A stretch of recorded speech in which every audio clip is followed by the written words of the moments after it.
I really can't imagine not having fast food, because a lot of times either people don't have the patience or the time to just sit down at a restaurant and eat. So fast food, I think, is a big part of the U.S. culture. It's kind of like normal for us. I'm not sure. I know a lot of places it's not really normal to just get fast food. I'd say overall, there's a certain level of being nice that's kind of standard over here. I think that because if somebody's not as nice, after you leave the experience, you might be like, oh, that guy was mean, or that guy was weird, or that guy was rude. They might say that. I don't know if that's normal in Europe. Maybe it's like that. I'm not totally sure. But over here, there's a certain standard of niceness that people have.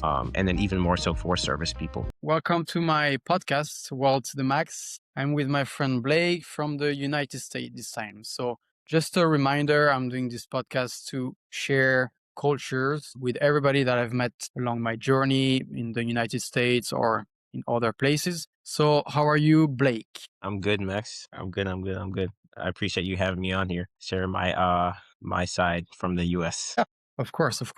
Just a little story. We've met in college together. We played in the same team, and we've spent quite a lot of time together. So that's why I decided to pick you for that. So today we're going to talk about first the United States, because it's so big and it has so many different states. So Yeah. I'll narrow it down to the state of Georgia. That's where Okay. we've met.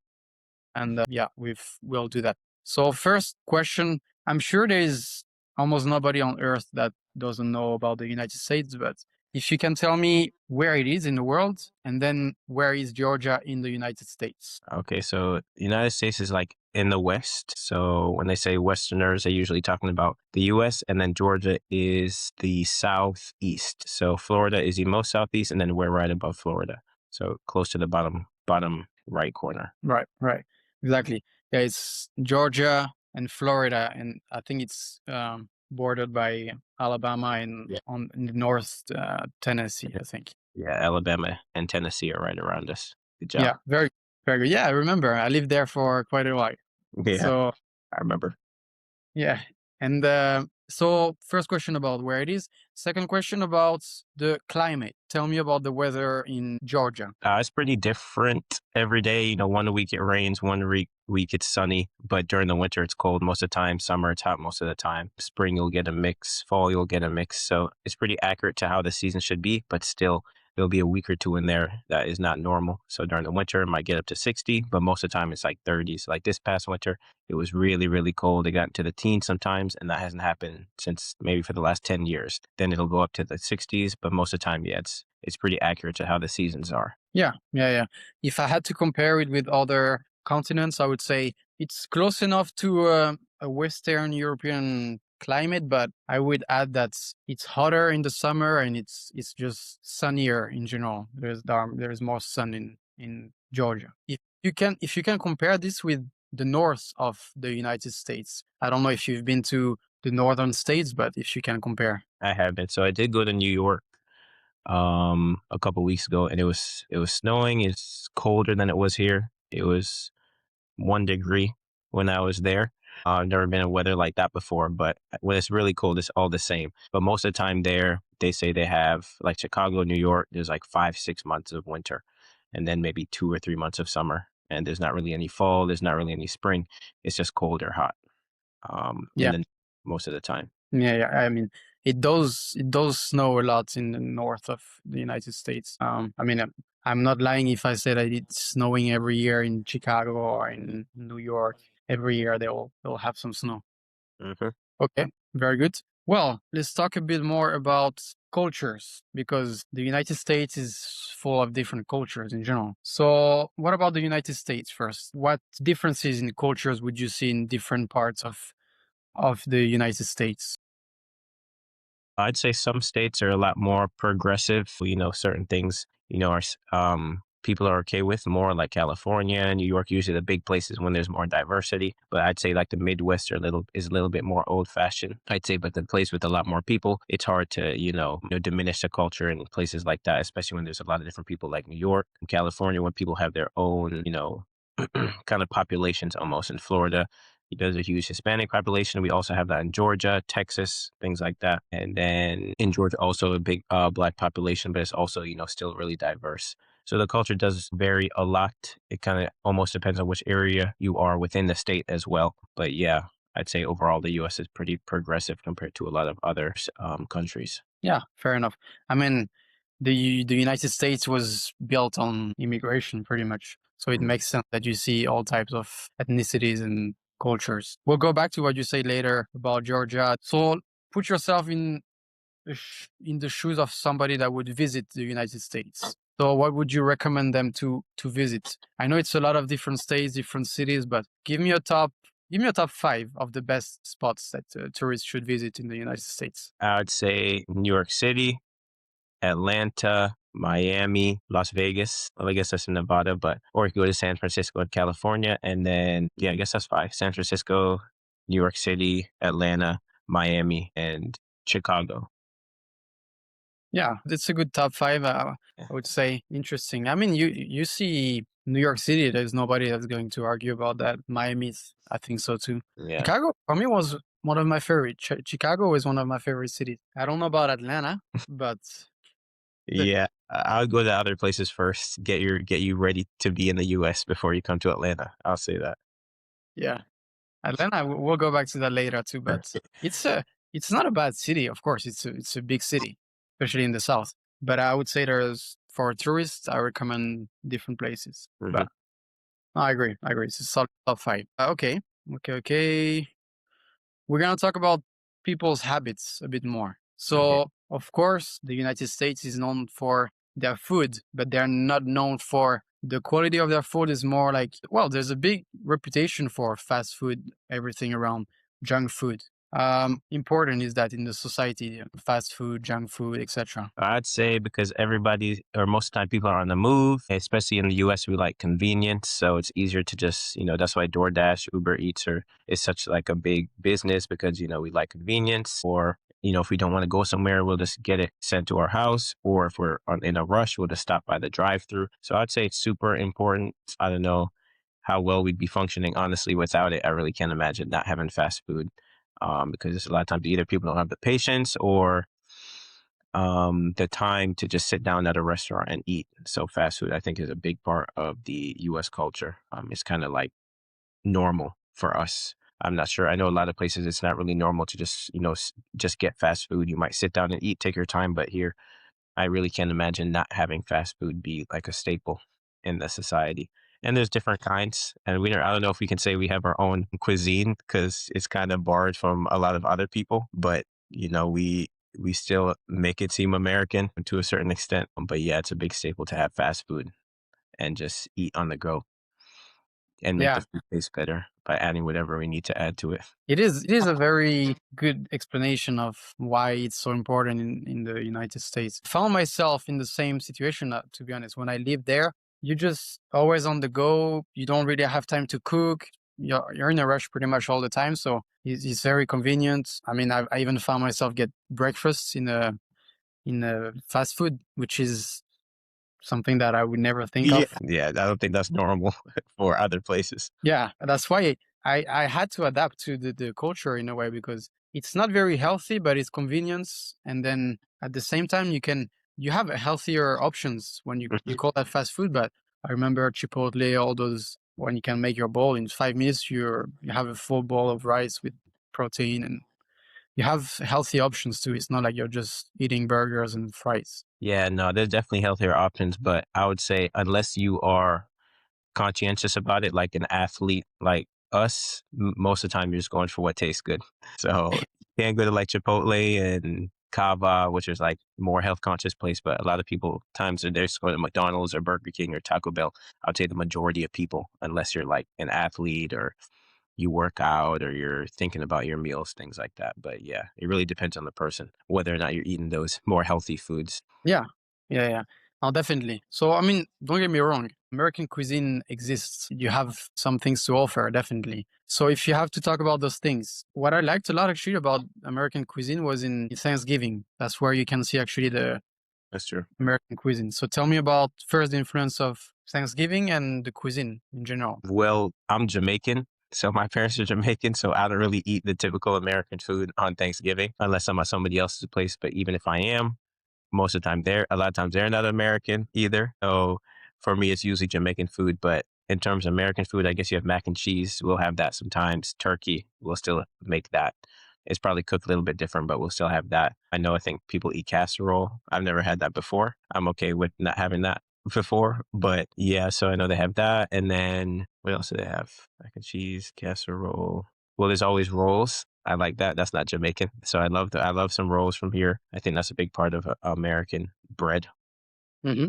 American cuisine. And usually have some, I know people have potato salad, but yeah, they have a couple of those things. But I think in families where there's like a different culture or somebody from the higher generation is an immigrant, they usually just stick to their own cuisine and maybe mix in a couple American foods in there. But usually, like for me, it's just mostly Jamaican food and then, some mac and cheese, maybe turkey, and maybe a Yeah. couple American things, but mostly oxtail and curry goat and rice and peas and mostly Jamaican food for me. Yeah, so like Okay. jerk Okay. chicken, jerk pork, that's a big Jamaican thing. But yeah, that's definitely not American. But yeah, I definitely like that. The flavor on that is really good. It's spicy if you like spicy food. I know a lot of I've read that some American or I've seen that some Americans don't really like when their food's too spicy. So I don't think jerk food would really appeal to them as much as it would to like Jamaicans or other cultures and stuff like that. Actually, something you didn't talk about is American cuisine is known for their barbecue, their Mhm. burgers in general. So is that big in society? Yeah, I'd say fast food is a big burger thing. Burgers are one of those things that a lot of people get for their fast food. Thanksgiving, or people will just have barbecues normally. Ribs is Yeah. usually the main barbecue thing that people eat. I usually like that, Mhm. but I would say they probably make ribs sometimes on Thanksgiving, but more often than not, it's just more like a, Sunday thing where everybody gets together type of event where people barbecue together instead of really like a holiday thing. But yeah, I guess a barbecue is really good. I haven't met anybody who doesn't really like barbecue unless they don't eat meat. So I'd say, yeah, that is a big part of American culture. There's plenty of commercials where you see people barbecuing. So I'd say that's a big part of it. Yeah, yeah, yeah. I agree. I agree. I like what you said about cultures sticking together because they're immigrants. They stick to what they know actually. So I've seen that with the Latin cultures as well. A Yeah. lot of Latinos they stick together. Black communities too, they stick together. They do their own thing in a way. I don't think it's like we don't want to mix with other people, but it's just more comfortable for people to Yeah. do that. Yeah, I'd say that's natural. You usually gravitate to people you have more things in common to. And then usually I'd say, especially if you're immigrating, the place that you know would be probably the best idea to immigrate to probably has people that you already know. So obviously, naturally, you probably already know people of the same culture. And so you'll just naturally go there. And then obviously it'll compound and then more and more people of the same culture or race will end up just being in the same place and kind of populating that area. So it just ends up looking like it's its own little community. So that happens, I think. I think that's just natural. And obviously you'll have other people move in for the most part, but usually there's like a majority in those certain areas. Yeah, yeah, definitely. I mean, what I can tell from another country, especially Europe, is that when you watch the news, you always hear about conflicts or politics in the United States and communities going at each other and fighting each other in a way. Do you feel that in the United States, like it is this shock of communities, or not really? It doesn't seem that way to me. I don't really see any, specific like racial conflicts because at least for our generation, because for us, most of us are American born. So like Mm, for us, we're American. There's not really, oh, I'm from, Asia or South America or anything like that. Like mm. maybe our parents are or grandparents are, but for us, I feel like most of us, everybody's American. So I don't really feel that. I feel like a lot of that is kind of the older generation where those problems kind of arise or come from. But yeah, personally, I've never really experienced that. But I don't know. Also, I think it depends on the how used to, how like acclimated you are to different cultures. So if you play like we play football, so we're going to be around more Hispanics, and so we'll be less uncomfortable around them. But somebody who maybe grew up in a certain area who doesn't really see many Hispanics or Asians or things like that, and then you're introduced to them, it might kind of like be a culture shock, and maybe you don't like the way they do things, and something Yeah, negative could happen. But I think if you're exposed more, you're less likely to have that stuff happen. I think our generation a lot of times is exposed more and more used to being around different kind of people as opposed to like the older generation. yeah, very true, very true. Exactly. You're always kind of scared in a way that what you don't know about. Mhm. So when you're more familiar with it, then there's no problem really. Yeah. About the language. So obviously, English is the only language spoken officially in the United States, but English is, well, the language that's mostly used in the world because there's so many different accents. You have Australian people, English people, many other countries that speak English, but differently. I'd say it varies. Obviously, in some places, like maybe Scotland or Ireland, they speak English, but the accent can be very thick. There's a lot of different words. And, if you've ever learned another language, if there's one word in there that you don't really know, it can mess up the whole sentence for you. And I think that happens a lot for other people who speak English, but speak it, with a heavy accent. But I think also if you play a sport like football where you're introduced to more different accents, it's easier for you compared to somebody who, maybe only played, basketball, football, or baseball where they're more around Americans. And so they're not used to hearing different dialects. But I think the biggest differences are couple different words, obviously the accent as well. But a lot of times those different words can change up how a sentence sounds to an American. English person might say something like, we say bathroom, they say, loo.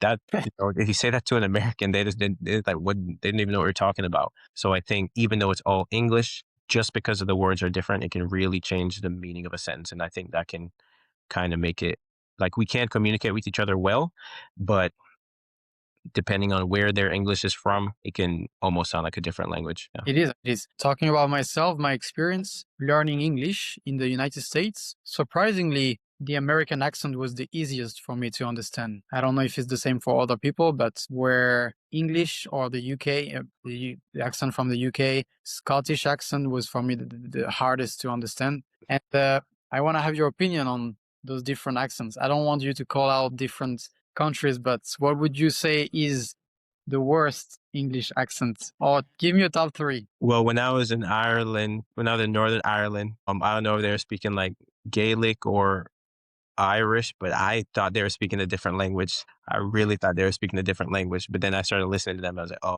that's English. So that, and then I think because football, we watch the Premier League, so I'm used to different English accents, so that's a little bit easier. But I think Scouse is a little bit different, is a little bit difficult, just because their words are really close together.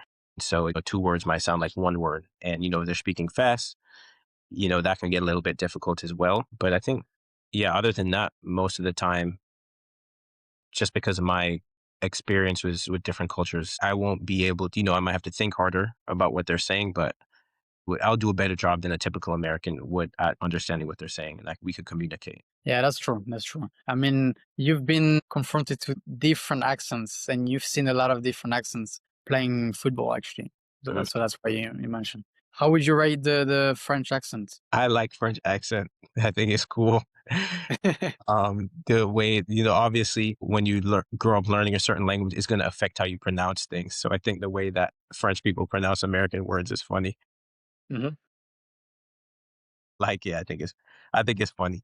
And you can, like I said, I'm exposed to a lot of countries. I'll immediately be able to tell if somebody's French speaking an American accent for the most part, if they've been there like most of their life. But actually, I forgot to add earlier for the accents, American or English accent, Jamaican can be very difficult because they speak English. Technically, it's broken English. It does have a different name, which is patois, but it is just broken English. But like the kids, that's actually, let me put that first. Sometimes I don't know what they're saying. Like my generation, it's very difficult because there's really broken English. It's still English. Like if you had to write it down, it can be. You can be like, oh, this is this, this is that, but it's still too fast a lot of times. So I think that's first in terms of like difficulty. Okay. Okay. Well, I agree. Huh? Jamaican accent is serious. It's Mm. serious. You have to be focused when you listen to that. Yes. But I mean, there's so many different countries that are able to speak English. Yeah. So you have so many different accents. So yeah, I agree. Last thing I want to talk about is the accents within the United States. So you have 50 different states. Yes. Would you say you can also guess where people are from depending on their accent? I would say Southern accent really sticks out. I think even people from other countries, if you had any exposure to English and you come here and you hear somebody speak with a Southern accent, that's like the easiest one that you're like, oh, they're from the South, just because how they pronounce their words and, other things like that. But other than that, I think I've heard there's like a Cali accent, but other than that, unless they're speaking slang or using certain words from that region, I'd say the only accent that's really pronounced is the Southern. I would say somebody from the North who comes to the South, from somebody from the South, might not be able to tell where they're from unless they use certain words. But from the South, and if they go to the North, everybody's going to know that they're from the South based on, how they pronounce things and things like that. So I think, yeah, there's different accents, but I think it's more regional based, split between the South and the North for the most part. Yeah, definitely, definitely. The southern accent was for me one of the hardest thing to understand first and then to speak, I guess. But I was gonna say one thing that I realized also in the United States is the difference that white and black people speak. There's a big gap. Hmm. I was lucky to work with both, and it's first different slangs, but also different ways of speaking. So, do you agree with that? Do you see that a lot? It's quite obvious. Um, Depending on what they grew up with around or what they grew up around. Most of the time, I'd say white people speak like the dictionary English for the most part, or closer to it. And then black people, have more, I guess, flavor when they're speaking it. They even have like their own thing called ebonics, which is a little bit different. It's still English a lot of times, but they add their own words and things like that. And I could definitely see from a foreigner, they would be confused if they heard like a lot of black people speaking, because it's just not. Because when you're learning a different language, you're learning it from the book, or you're learning it from somebody who speaks the language properly. So hearing those words you haven't heard before can definitely confuse you. But there's definitely a big difference. But I think it's more culture. It's more culturally, because obviously if a white person and a black person grew up in the same household, they're going to speak the same. But a lot of times that just doesn't happen. Black people might, if you grew up maybe in more impoverished areas, you're going to speak like the people you're around, and a lot of times that isn't really the best English or proper English. And then vice versa for or if you're white, could be the same thing. But then obviously if you're in a more middle class or rich area, more than likely you're going to have a better education, and you'll learn how to speak that dictionary English. But I'd say most of the time, yeah, there's definitely a difference in how people speak. Yeah, yeah, definitely. I mean, I was exactly. That makes you feel like you don't know English anymore because you learn English and then well, of course, when you go to school, everybody speaks the dictionary English. But then, well, when you go outside, you talk to people, it's very different. Yeah. I worked in a place actually where I was the only white person, and I actually had to myself speak the way they were speaking. Didn't seem natural, but if you were there, you would probably laugh because I was trying to speak the same way black people speak, and at the end, that's the only way they understood me. Understanding? Yeah.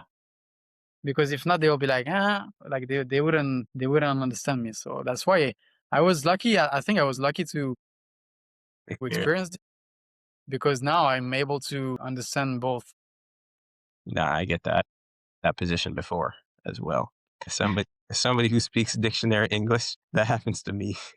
Well, I definitely get it. It's a little bit different, but it's still the same. Yeah, exactly. It's different slangs. You say it right. Okay, I'm gonna switch a bit to mentalities in the United States. So one thing that we hear from other countries, other continents about the United States is the American dream, of course. So it's the idea that you can move to the United States and achieve great things if you work for it, in a way.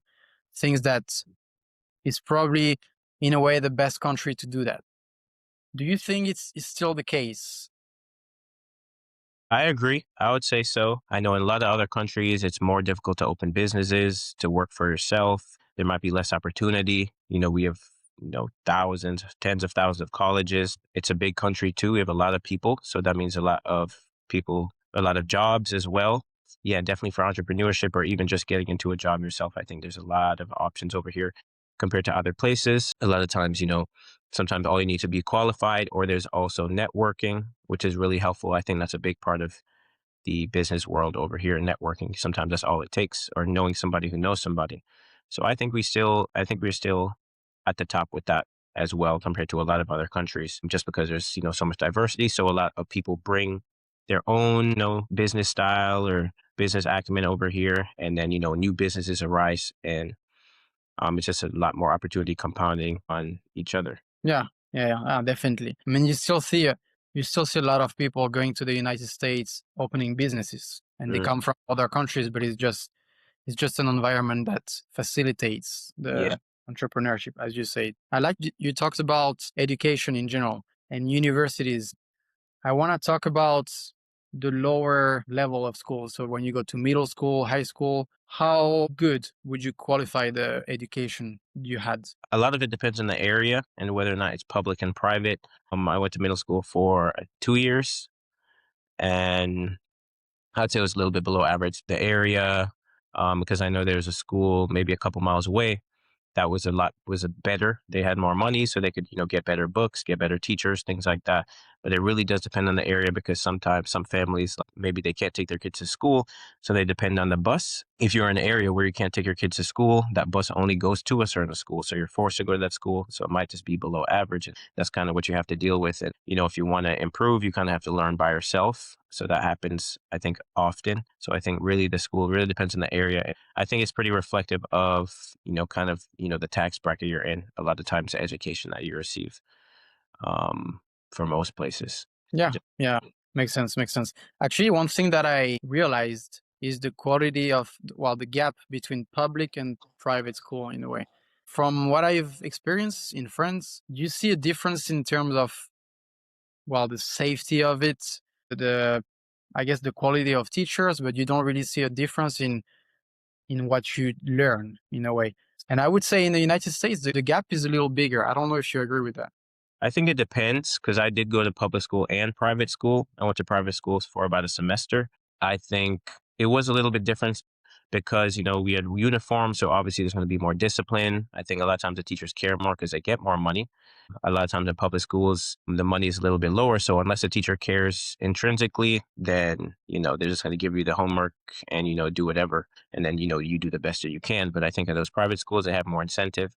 But honestly, I don't remember it being too different at that school. But I'm sure, when those, when that tuition gets a lot more, I'm sure that there's a huge difference between, private school and then public school. And I'm sure there's differences between even private schools as well. Obviously, a private school where you have to pay $5,000 tuition is probably going to be worse than the school where you have to pay $15,000 tuition. So I think it really depends on, even between private schools, how much money you're actually paying, for Yeah, the. you're throwing numbers like this, and it's a very common thing for someone that lives in the United States to spend that money in a way for their kids. But in other countries, it's impossible to think they're throwing tens of thousands in education. We're not even talking about universities that are next level in terms of. Of course, you have scholarships, you have help, but sending your kid to a prestigious university is going to cost you a lot of money.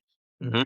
So talk to me about this society where, in a way, money is guiding people, or it's a lot based on money. Yeah, I'd say the money, circulates. Obviously, people who have money want more money. So you kind of pay for what you think that you're going to get. So obviously, the big schools, they cost a lot more, especially college. When you look at, the tuition fees that you have to look at, sometimes you have to pay for the class, the books, things that you didn't even think that you have to pay for, and that really adds up. Even at those smaller schools, you still might have to pay a good amount, or that you think is a smaller school, you still might have to pay a good amount. And I think I don't know, I couldn't say that's not fair, but I think that's just how the society is, and that's just what we're used to right now. Obviously, I think that's probably why, they have scholarships. I would say they're almost forced to have scholarships, because if they didn't, there's a lot of people who would just not be able to go to school and further their education. And I think that would be a problem, for the society overall, because you might be missing out on some people who could really,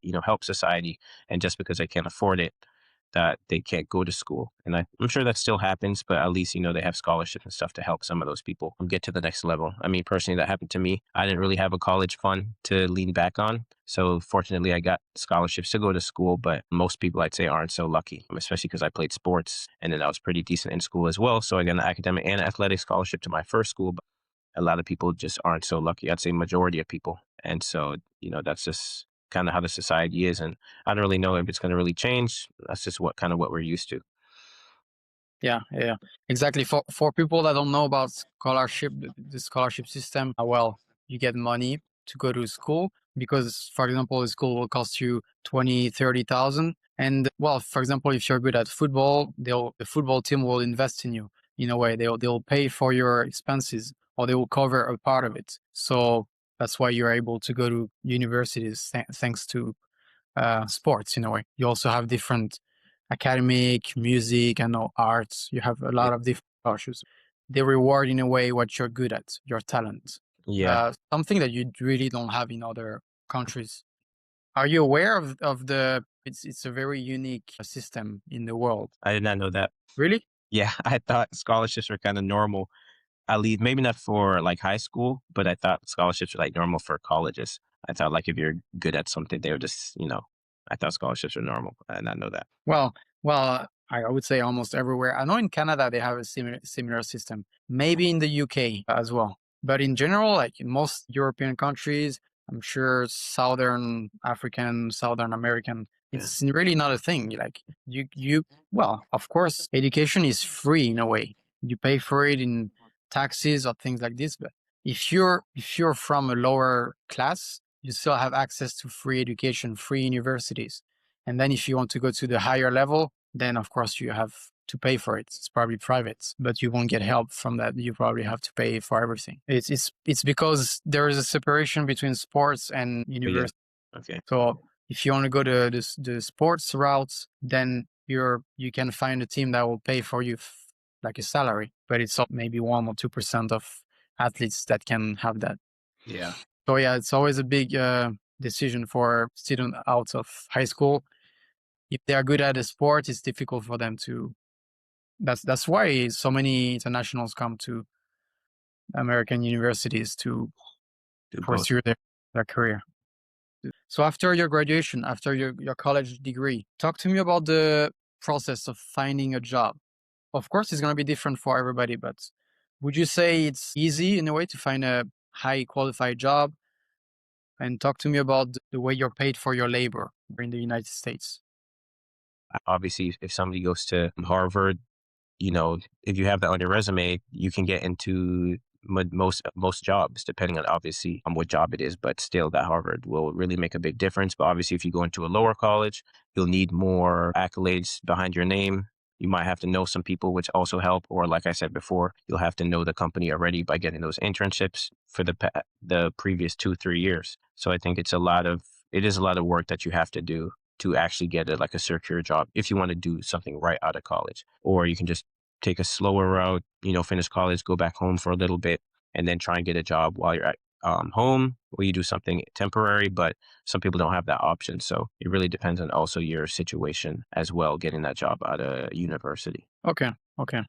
And I want to talk also about the salaries. A lot of people think that salaries in the US are high, which they are when you compare with other countries. But I want to have your opinion on salaries in general for your labor. Do you think you can have a comfortable life in almost every sector?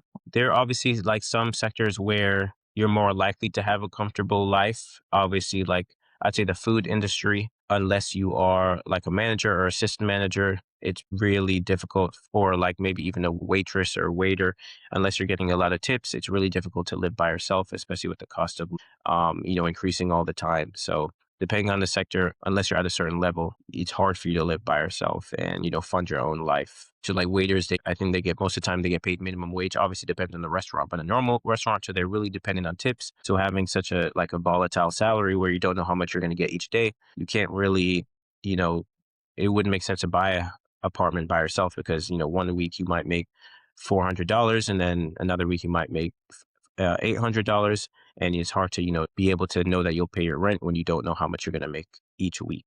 So I think it really depends on what you're studying or what business you want to go into, whether or not you really think that you can live on that salary that you're getting. Yeah, yeah. It's very good that you talked about waitresses or waiters because it's unique. Once again, you don't have that in any other countries. So first, the point I want to make is tips in the US is huge. Like Yeah. in every service, if you go get a haircut, if you go to I don't know a valet service, Mm. people give tips like it's normal, it's accepted in society. Can you compare when you travel? I don't know if you've traveled, I'm sure you did, but outside of the country, can you compare this with other cultures where you can see, for example, in Europe, tips are not really a thing. Some countries they are, but not really. That's what I've heard in the South America. So I went to Dominican Republic. I'd say tipping was pretty normal there, or at least they just want some extra money. Mm. But yeah, I have seen on videos that most of the time in those jobs where tipping is normal here, they just get paid a good enough salary. In other countries where they don't really require tipping and it's not as necessary for them to, be able to survive. Yeah, yeah, exactly. So I'm gonna take my example. So when I went to the United States, of course, I didn't know that. So you end up in situations that people get mad at you because you don't tip. Yeah. Because when I'm in France, I go to the barber shop. I'm paying for my service. I don't expect to pay more. Yeah. But in the United States, it's a different culture, and they expect you to do so. So they get offended by it in a way. And in general, when I talk with waitresses or waiters, they tell me that Europeans are very bad in tips. They don't really tip well. Mhm. Have you heard that before? That it's true? I've never heard that before. And, I would just be like, that's not what they're used to. That's what I would think. But a lot of people don't really know that Yeah. it's abnormal for Europeans to tip. So for them, it's normal, but for us, it'd be abnormal. I've heard other people who don't really tip that much here and they're not European. I have rumors about that, so I can't really defend those people. But for Europeans, that's just really just a culture difference. To go back to that, I am back in Europe and I'm not tipping. Like it's not a thing. And now it cannot change my mind because I was used to a tipping culture, and I think okay, it's a good thing to have in a way to Uh, reward quality service. yeah. So it is a thing in Europe, but it's like maybe 10% of people that do that. Hmm. The majority won't give you a tip. And that also leads to the quality of service being, well, I would say worse in a way. Because yeah, I mean they don't expect waitresses or waiters, they don't expect to get tipped, so they just treat you normally or yeah. Yeah, that makes sense. I kind of felt in a way though that I was being used by the waiters or the waitresses because Here. you can, yeah, in the United States, because you can feel like it's not genuine. Hmm.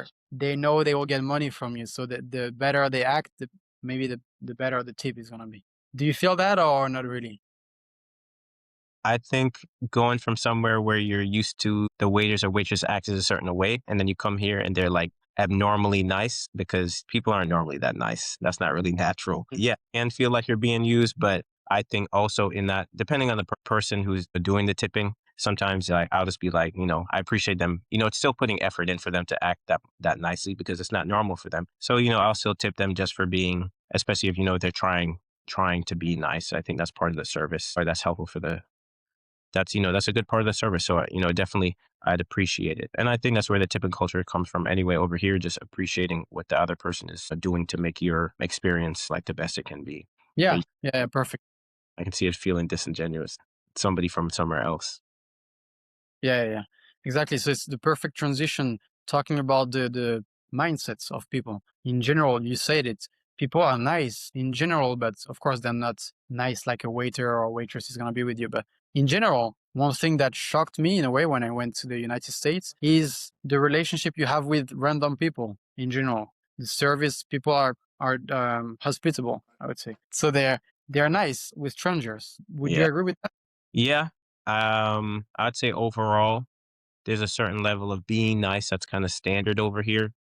I think that because if somebody's not as nice, after you leave the experience, you might be like, oh, that guy was mean, or that guy was weird, or that guy was rude.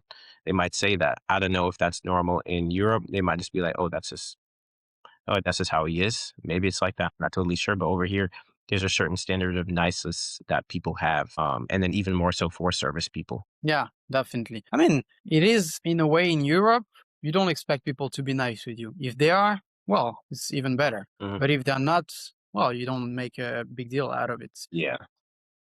It's people you don't know. That's how people see the relationship with strangers. But in the US, it's more common for people to be nice than not, I would say. Yeah. No, I can agree. I'm not sure what that comes from, but I would say most of the time, yeah, people are pretty nice. It'd be weird for you not to be nice. They might think something's wrong with you, or you're having a bad day or something like that. Do you think it's the case everywhere in the United States or you have exceptions? There's exceptions. I know in New York, it's a little bit different. I think, a lot of people heard the term like Southern hospitality. I'd say it's definitely different here than in New York. I heard a story one time where, I think some guy opened some door for her. She was from New York. She came down here. Some guy opened some door for her, and she knew immediately that he was from the South, because I think in New York, the culture is just a little bit different. I'm sure you've heard, people are in a rush, people are busy, they don't really have time to stop, things like that. Like, the culture is a little bit different. I think it still varies state to state. But yeah, I think the South for the most part is a lot more hospitable in terms of the culture. But I still think there's still that level of niceness that people are throughout the US. Yeah, yeah, that's a good point. It's exactly what it is. When I went to the United States and in the south of the United States, that's what they sold me. That here people are nicer, and it's true. People are nicer. It's probably because that's what I make of it, but it's probably because it's less people. It's more chill. It's more natural places. So Yeah. that's what I figured, but I'm not even sure. Maybe it's just a cultural thing. But yeah, definitely. Mhm. So would you say it's a general thing in big cities that are more in a rush, or you would just pick on New York in this regard? Generally, I'd say it's more likely in, big cities. It's like that. But also, I think it also depends on where it is. So Atlanta's a big city, but I still think the culture would still be different than it is in New York. So I think that's someplace where I know it's a little bit different, just from stories I've heard. But I'm sure there's other cities as well. But judging the difference between Atlanta and New York also might not be fair, because one is in the south and one is in the north. But I know between those, there's a clear difference. But I'd say in most cities, it's probably normal. People are busy, and Yeah. going things like that. So I'd say the level of niceness might be lower, but still, there's still that standard, no matter what city that you're in. Okay, I think we've covered most of the things about the US in general. So now we're gonna narrow it down to the South a bit. But I want you to tell me what are things that are typical in the South of the United Compared to the north, or Yeah, compared to the other regions of the United States. there's more animals here. Like I said, the people are nicer, but the weather is, warmer for the most part. I'd say, yeah, depending even from where you are in the north, it can be like a drastic difference. Especially Florida, it's like hot 80-90% of the year. Georgia's a little bit different, but it's more, like you said, it's more relaxed, more chill down here. Maybe it's because it's more nature and less big city, but I'm sure in the city it's still a little bit more chaotic. But I still also believe, other cities are even more chaotic than here. But still, even here, there's places you might have the city, and then 5 minutes down the road, it could be suburbs. It could be a lot more relaxing, things like that. And I think in other places it's not like that. It's a lot more hectic. But here, there's still the element of, relaxation compared to, the north. That also helps with sports as well, because, if the climate is warmer most of the time, people are going to be able to train more, and so they're going to get better. They're going to be better players, better teams.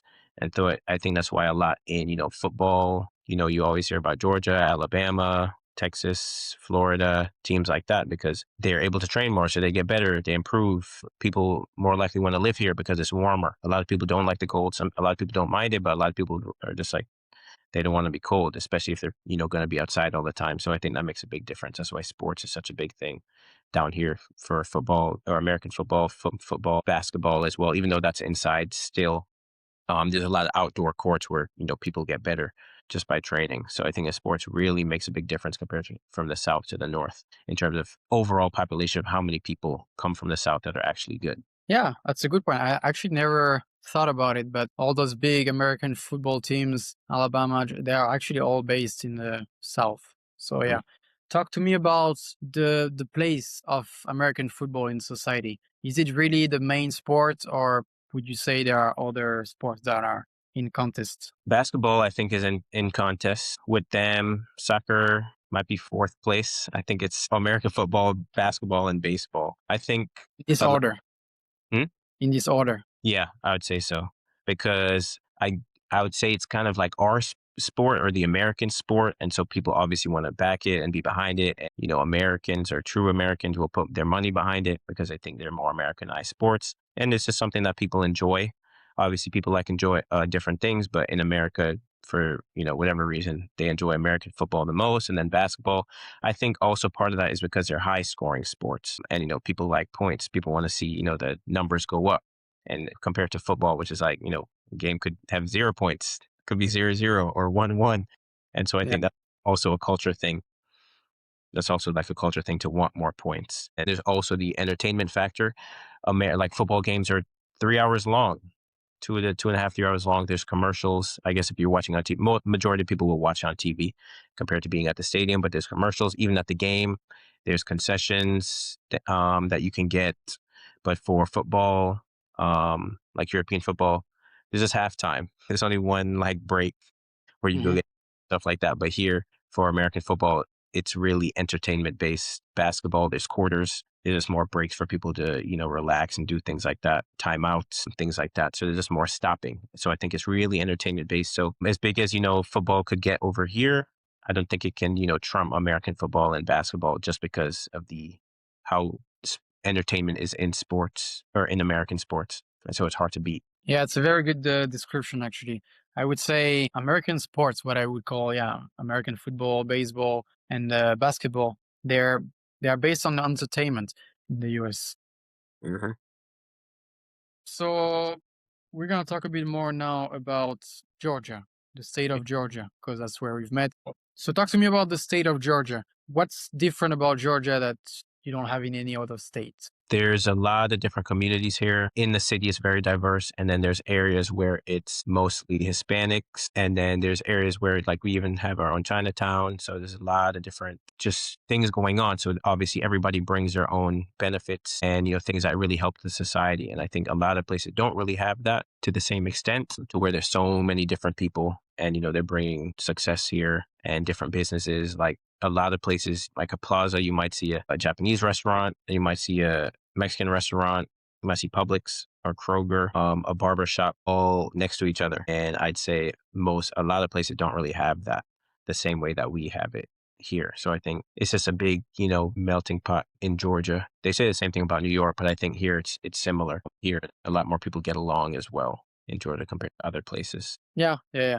I mean, I agree actually. Surprisingly, when you look around the states next to Georgia, you have Alabama, which is very different, I would say, in terms of culture. Tennessee as well. Yeah. Florida is, it's, I would say, in terms of Close. culture, Florida is closer in a way to Georgia because you have a lot of different ethnicities, you have a lot of different people in general. So the main city is Atlanta in Georgia. So tell me first how you rate it and if you like it, what you like about it, what you don't like about it. I'd have to say what I don't like about it is the traffic is crazy every day. There's not really like a day where people take off traffic.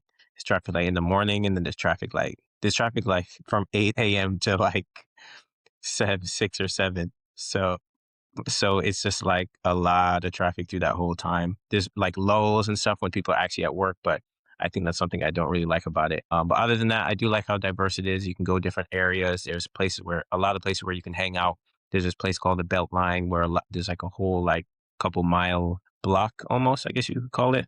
It goes in like a circle, and there's a bunch of restaurants and places that you can hang out, and people are always there, which is really fun, especially when it gets warm. And there's a lot of different things that you can do.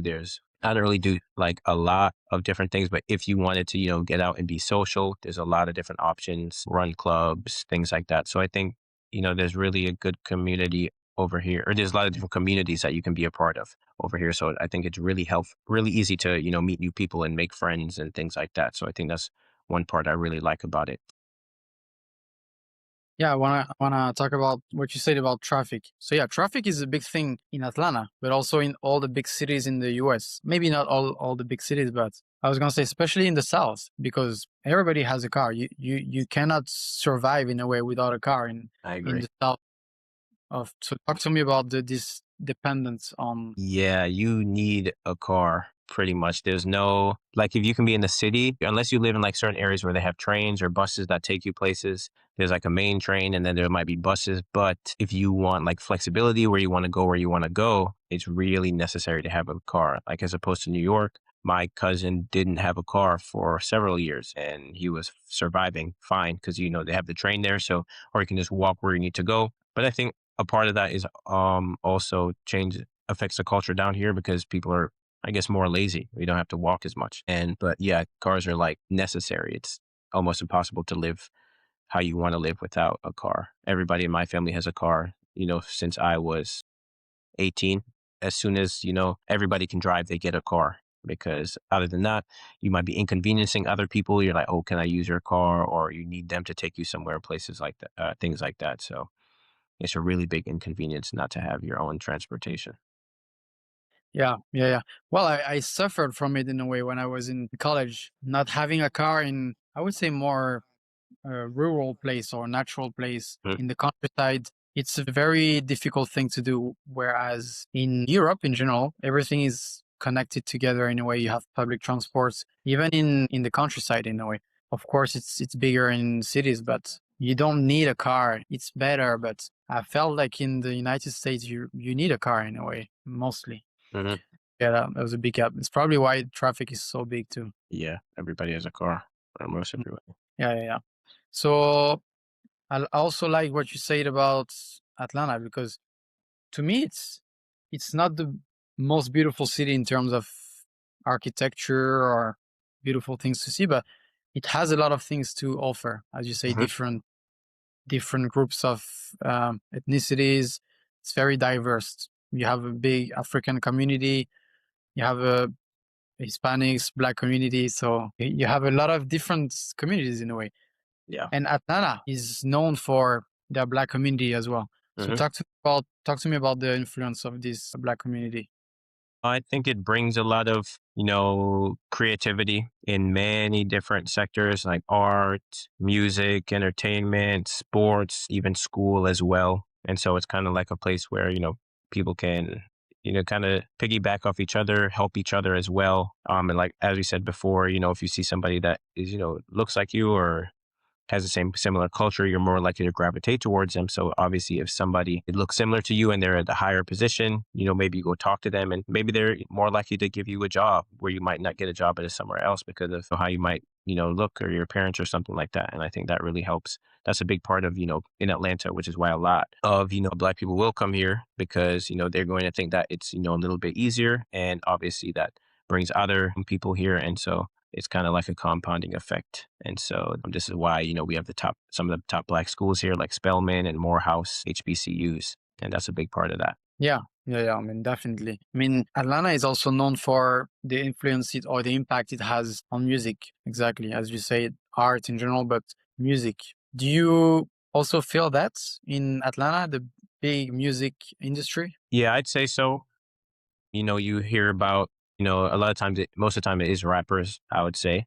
But you hear, Chicago, there's New York, Jay-Z, Chicago, Kanye here, like Outkast, T.I., things like that. So I'd say, it kind of, you know, once somebody gets big here, they have, a platform that other people can come and join. And so that's going to make people say, oh, I can, work on my music, work on my art because there's somewhere that I can, once I get good enough, or if I get good enough, there's somewhere that I can, somebody I can show my talents to and, improve on my art form. So I think it kind of, give people a platform. So that'll just cause more and more people to, think about music. And because they have like an end goal that they can, look towards, something they can achieve or a place that they can get to.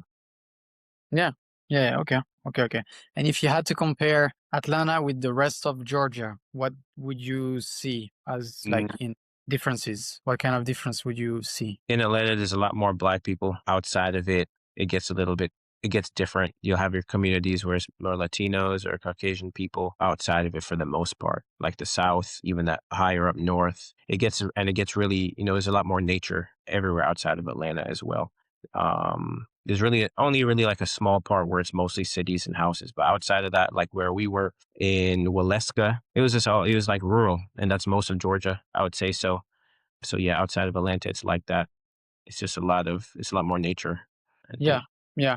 Exactly. I mean, I didn't know myself before coming that Georgia is a beautiful state. It has a lot of national parks. It has also the shore. I didn't know, but on the eastern part, you can go to the ocean, which is something that not every state can have in a Mhm. way. What would you rate the sea or the ocean in? How is it? Do you recommend people to go to the sea or the ocean in Georgia? I've never been there before, so I couldn't even say. I didn't even know. I didn't even think about that. I didn't even know you could do that. So I couldn't really say anything about that. But I'm sure it's fun. So, well, thank you.